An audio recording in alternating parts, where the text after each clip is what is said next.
Me as Winston? Yeah, as Winnie D. Winnie D. I like it. Yeah.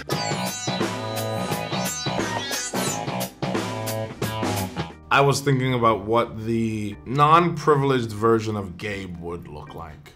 Huh? If Gabe never got to speak, if Gabe never got to see, if Gabe never got to express himself, if Gabe was never recognized, if Gabe never had choice, what would he look like and how would he behave?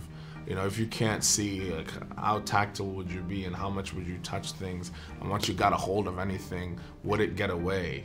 You know, how deliberate would you have to be? So he's not the fastest mover in the world, but he's laser targeted and he's a great listener, which is, I think, what separates the two. I don't think Gabe's a great listener. I think a lot of people are reviewing this movie by saying, your first film was so wonderful that obviously there's a lot of pressure to do it the same thing but better this time.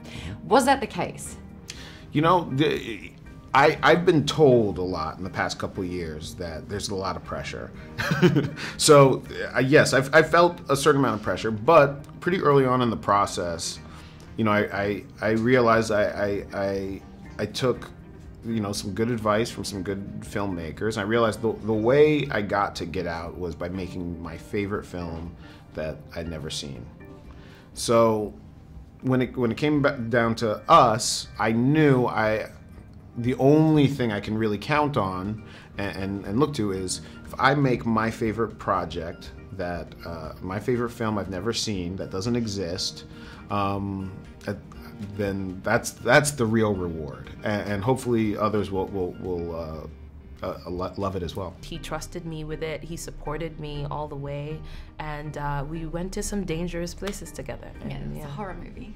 Yeah, I felt the danger. Yeah, it was very real. I had anxiety the entire film. Oh, good. It definitely had like sort of like home invasion meets zombie apocalypse almost feelings for it. And usually in those situations, it's like, how would you face it? In your instance, the fire poker is the way to go. What would be your mandatory zombie apocalypse survival kit? That's a very good question. I think about it a lot. I should have been thinking about it too, seeing as I made this movie a little while ago. I would say, yeah, I mean, you would have, I need more weapons, like weapon-like things in my house. I have these coffee table books that would make very good weapons. They're so heavy, you know. Probably my Academy Award would be a great weapon. What a good way to use it as well. Yes. Like just like an added layer of I'm definitely taking Mr. Oscar into a zombie apocalypse. To wrap things up as well, I was talking to Lupita Nyong'o because this had very home invasion / zombie apocalypse vibes. What would be your necessary thing to have in a zombie apocalypse? Man. She said that she would attack the zombies with her Academy Award, so top that. That's great. Yeah. I'm really practical. I need a machete because I'm trying to stay silent but effective. Okay. Yeah.